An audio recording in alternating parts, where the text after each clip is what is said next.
Chemical sector की अगर बात करें आफ्टर कोविड स्पेशली सभी के फोकस में आया है, प्राइम रडार पर आया है। फिर चाहे कोई इन्वेस्टर छोटा हो या फिर बड़ा हो, ऐसे में जितनी भी बेहतरीन क्वालिटी की स्टॉक्स है केमिकल सेक्टर की, वो उन्होंने काफ़ी अच्छा परफॉर्म भी किया है। तो कुछ दिनों पहले हमने जो एक वीडियो बनाया था बालाजी एमाइन के ऊपर बनाया था, one of the best company में से उसका नाम निकल के आता है। आज की इस वीडियो में बात करेंगे उसी फील्ड से रिलेटेड एक दूसरी बेहतरीन कंपनी का, जिसका नाम है एल्काइल अमाइन।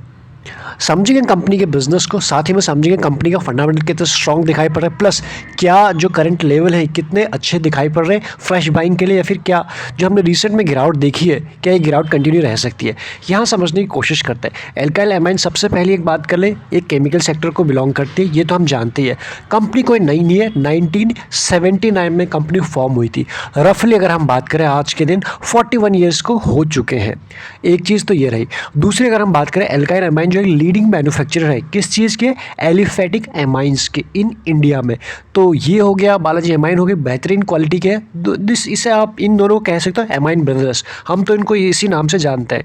अगर आगे बात करें एमाइन जो है यानी एल्काइल अमाइन जो है इस ग्लोबल सप्लायर है, सिर्फ इंडिया लेवल पे ये काम नहीं करते, ग्लोबल सप्लायर हो किसके, अमाइन के या फिर अमाइन बेस्ड केमिकल के।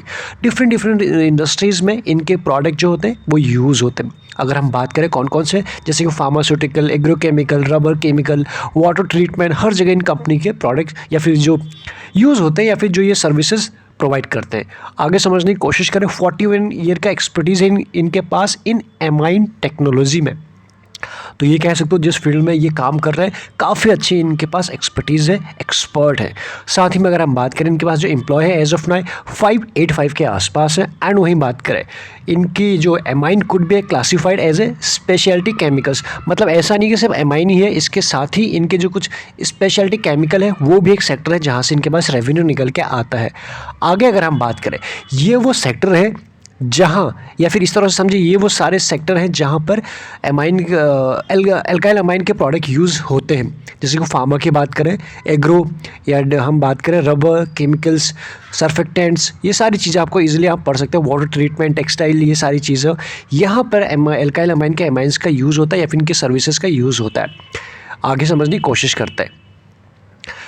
ये कंपनी जो ऑपरेट करती है यानी ऑपरेशन की कुछ झलक आप यहाँ के सामने है, आप इस चीज़ को पढ़ सकते हो। जैसे कि इनके कॉर्पोरेट ऑफिस कहाँ पे है, वो मुंबई में है, वर्ली में, वहीं रजिस्टर्ड ऑफिस ये नवी मुंबई में, सारी चीज़ें हैं आप देख सकते हो। 11 इनके मैन्युफैक्चरिंग प्लांट है पुणे में, 2 मैन्युफैक्चरिंग प्लांट आप यहाँ देख सकते हो। कुल मिला के इनके ऑपरेशन कहाँ किस तरह से होते हैं आप ये देख सकते हो। इनका R&D जो टेक्नोलॉजी सेंटर है वो पुणे में है। तो मेनली ये मुंबई, महाराष्ट्र, पुणे में ही काम करते हैं। तो कंपनी के बारे में तो हम मैक्सिमम चीज़ें जानते ही हैं, प्लस ये देख लेते हैं कि इस कंपनी ने अभी तक अपने इन्वेस्टर को कैसे रिटर्न दिए हैं, कितना खुश किया है इन टर्म्स ऑफ रिटर्न। आप यहाँ देख पाएंगे 1 साल के रिटर्न 2 to 3% के रिटर्न।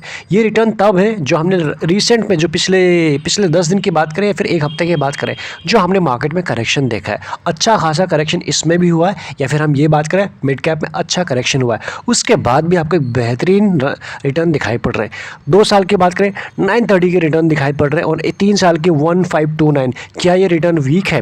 अगर ये रिटर्न वीक नहीं है तो एक सवाल ये है, क्या जब ये शेयर इस तरह के रिटर्न दे रहा होगा तब क्या कभी भी मार्केट में करेक्शन नहीं आया होगा? क्या कभी भी ये शेयर 5 से 10% नहीं टूटा होगा? बिल्कुल टूटा होगा। तो अगर इस चीज़ को आप समझ पा रहे हैं तो अभी भी अगर आपके पास ये शेयर है और रिसेंट में आपने लिया है, अभी टूटा हुआ है, आपका रेड निशान में, टेंशन लेने की ज़रूरत नहीं है। ये मार्केट ऐसे ही चलती है, शेयर ऐसा ही चलता है और आपको अच्छे रिटर्न दे देगा। पास्ट से समझने की कोशिश करो, आपकी जो टेंशन है वो दूर हो जाएगी। आगे बात करें क्वार्टरली रिजल्ट, यानी जो ये रिटर्न है इनको कौन ड्राइव कर रहा है, आप यहाँ देख पाएंगे सेल्स आप इसके सितंबर से लेकर अभी जून तक के आप यहाँ देख सकते हो ग्राफ के फॉर्म में, या फिर नंबर्स को आप यहाँ पढ़ सकते हो। कंटिन्यूसली हमें अप ट्रेंड में दिखाई पड़ रही है। ऑपरेटिंग प्रॉफिट की बात करें 95 था सितंबर में, ये होते होते 111 आ चुका था। ऑल द लास्ट क्वार्टर में हमें एक डिप दिखाई पड़ी थी, बट ओवरऑल नंबर अभी भी अच्छे हैं। नेट प्रॉफिट की बात करें 65 से ये बीच में 93 पहुंच गया था, एंड जैसे कि हमने देखा लास्ट क्वार्टर में हमें डिप दिखाई पड़ी है, उसके बाद ये 79 के आसपास है, बट अभी भी अच्छा है।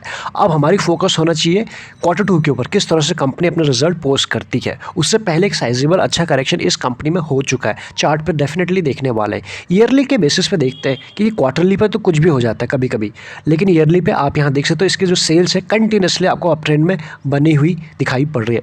This is good.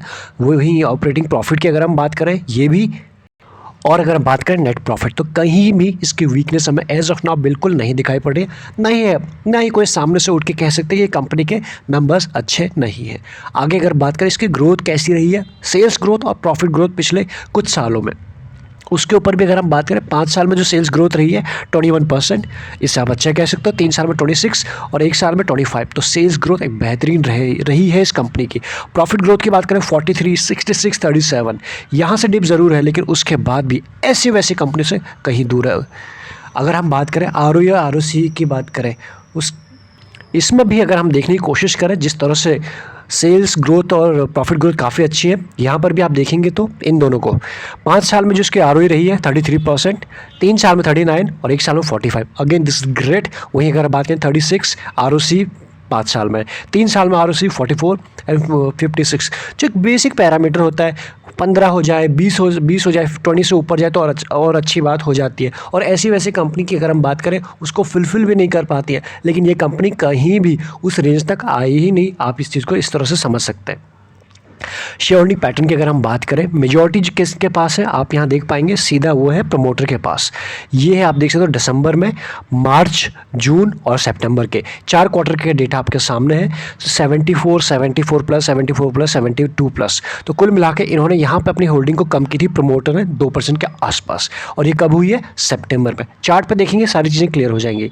एफआईएस की बात करें 0.95, 0.9, 1 एंड 2, कौन बढ़ा रहा है ये भी आपने देख लिया कि एफआईएस कंटिन्यूसली बुलिश है जब भी उनको मौका मिल रहा है।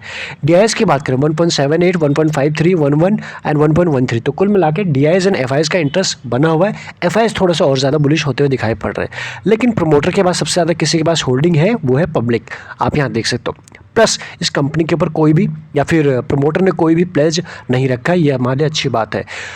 एफआईएस एंड डीआईएस के अगर बात करें, उसके बाद कुछ म्यूचुअल फंड है जिन्होंने एज ऑफ नाउ इस कंपनी में इन्वेस्ट किया हुआ है। आपके सामने एक नाम निकल के आ रहा है, एल&टी इमर्जिंग बिजनेस फंड, 1.29 की उनकी होल्डिंग है। दूसरा जो फंड है Edelweiss balanced advantage fund direct growth, third है Kotak small cap fund direct growth. ये वो 3 फंड हैं जिन्होंने एज ऑफ नाउ इस कंपनी में इन्वेस्ट किया हुआ है। जब आप अपनी रिसर्च करेंगे आपको कुछ और फंड के नाम भी दिखाई पड़ सकते हैं। डेट टू इक्विटी रेशियो की अगर हम बात करें 0.06 है, जिसे आप काफ़ी कम कह सकते हो। साथ ही अगर हम बात करें डेट है कितना, 46.8 CR के आसपास है, जिसे आप कम कह सकते हो इस जैसी कंपनी के लिए, और कैश उससे ज़्यादा है। तो हमारे लिए ये अच्छी बात है, कंपनी के पास कैश है, कभी भी कोई क्रिटिकल कंडीशन आती है या फिर जैसे कि कोविड आया था तो ऐसे में कंपनी सस्टेन कर सकती है। इसीलिए हमारी फोकस इसके ऊपर होना चाहिए। Cash, debt to equity ratio, free cash flow, ये सारे कामकाजी मुनाफा जिसे हम बोलते हैं ऑपरेटिंग प्रॉफिट, ये किस तरह से ग्रो हो रहा है, डिप कर रहा है, इसके ऊपर हमारी नज़र हर कंपनी में होनी चाहिए।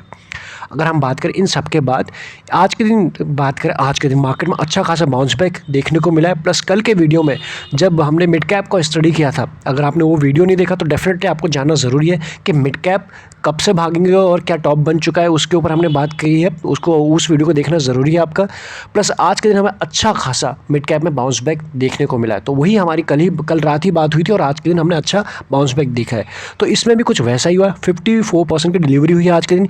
ये शेयर भी रफली बात करें 5-6%, 6% के आसपास आज के दिन पॉजिटिव में क्लोज हुआ है। इंडस्ट्री पी चल रही है 49, इस स्टॉक का जो कंसोलिडेटेड पी है वो 95 के आसपास, आफ्टर एक साइजेबल करेक्शन के बाद भी। जिस तरह का शेयर है, जिस तरह से फंडामेंटल रिटर्न बाकी चीज़ें, ये शेयर आपको इतने प्रीमियम पर तो मिलेगा ही हमेशा। ईपीएस की बात करें 39, ये भी अच्छा है। डिविडेंड यील्ड ज़्यादा नहीं देती कंपनी, मेनली जो फोकस है कंपनी का अपने बिजनेस के ऊपर, अपने ग्रोथ के ऊपर ही है।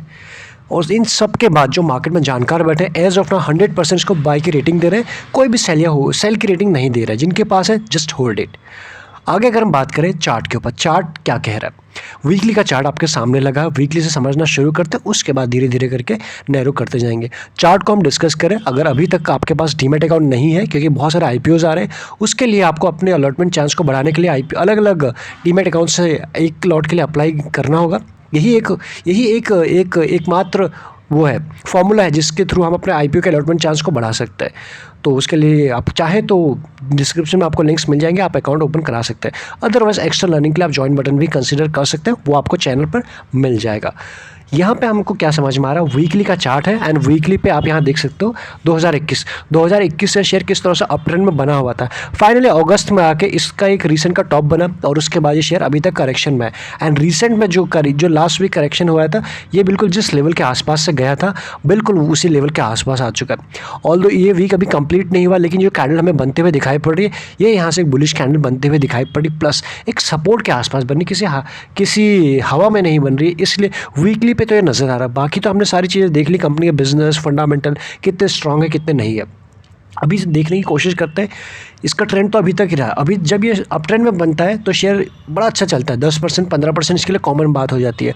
तो डेफिनेटली जब ये शेयर कोई 10 या 5% में बात करेगा तो दोनों साइड बात करेगा, ऊपर भी और जब करेक्शन आएगा तो वैसे ही। तो इस तरह की जब कभी शेयर चलते हैं तो हाथ लगाने नहीं देते, और जब गिरते हैं जैसे रिसेंट में देखा तो अच्छा करेक्शन है, तो हमें उतनी टेंशन होनी नहीं चाहिए उस वक्त।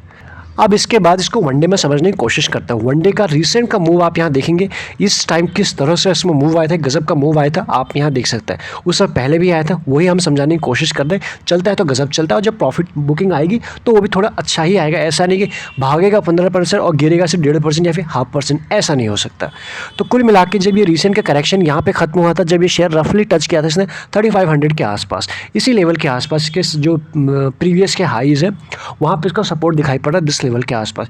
तो यहाँ से एक बाउंस बैक प्लस एक फ्रेश बाइंग के लिए एक अच्छा बाइंग जोन दिखाई पड़ रहा है। इंस्टेड ऑफ यहाँ की बात करें, यहाँ पे रिस्क एंड रिवॉर्ड इसे काफ़ी फेवरेबल दिखाई पड़ रहा है, प्लस कंपनी तो आप जानते। तो इसलिए अगर किसी को इस शेयर में इन्वेस्ट करना ही है, पहली बात तो आपको जब भी इन्वेस्ट करना हमेशा अच्छे फंडामेंटल स्टॉक्स में ही इन्वेस्ट करना चाहिए, सो दैट मार्केट में कभी भी करेक्शन आता है छोटे साइज़ का या फिर साइजेबल का, तो जब भी बाउंस करेंगे तो सबसे पहले क्वालिटी ही बाउंस करेगी, इस चीज़ का आप ध्यान रखिएगा। तो ऐसे में शेयर आपने ढूंढ लिया। अगर बात करें प्राइस, तो बड़े अच्छे प्राइस पर भी हमें दिखाई पड़ रहा है। यानी ये शेयर अगर हम बात करें 4500 से भी ऊपर था, यानी रफली बात करें 5000 के आसपास, एग्जैक्टली नहीं 4700 के आसपास ये जो रिसेंट का हाई है, वहाँ से हमें बिल्कुल आप देख सकते हो 35 से भी नीचे था कल के दिन। आज के दिन इसमें थोड़ा बाउंस बैक आया है। तो ऐसे में करंट प्राइस ख़राब है? बिल्कुल नहीं। अगर कोई कहता ख़राब है तो क्या यहाँ पे ये ठीक था? बिल्कुल ये बढ़िया जो बढ़िया प्राइस है as of now fresh investment के लिए। या फिर हम फ्रेश की बात करें, फिर एवरेजिंग की बात करें, ऐसे में अगर मार्केट थोड़ा सा वोलेटाइल तो बना रहता है, अगर किसी दिन ज़रा सा और भी ये डिप पे मिल जाए तो और भी अच्छी बात है। अदरवाइज़ यहाँ से एक अच्छा शेयर अच्छे वैल्यूएशन पे अच्छे फंडामेंटल के साथ अच्छे रिटर्न के साथ हमें दिखाई पड़ रहा है एज ऑफ नाउ। ये शेयर यहाँ तो जाएगा ही, पहले ये रीसेंट के इसके टारगेट ये सारे दिखाई पड़ रहे हैं, यहाँ तो जाएगा ही। लेकिन जिस तरह का शेयर है, जिस तरह से पास में रिटर्न देखा आपने पहली दूसरी स्लाइड में देखा था, ये इससे कहीं दूर आपको मिलने वाला है आने वाले 1 साल में। इसलिए उस वक्त अगर हम पीछे मुड़ के देखेंगे और सोचेंगे और सस्ता मिल जाता, 20-50 रुपये के चक्कर में ये शेयर वहाँ से 20-50% ऊपर हो चुका है। तो इसलिए उतनी टेंशन अभी होना नहीं चाहिए। धीरे धीरे करके चाहे तो हम इसको एक्यूमुलेट कर सकते हैं, और कहीं डिप में मिल जाए तो और भी अच्छी बात है। तो इस वीडियो में हमने मैक्सिमम चीज़ें कवर करने की कोशिश की। चलिए इस वीडियो में इतना ही। रेगुलर अपडेट के लिए आप चैनल को सब्सक्राइब कर सकते हैं। अगर आपको ठीक लगता है तो चैनल को सब्सक्राइब एंड वीडियो को लाइक डेफिनेटली कीजिएगा। Thank you so much.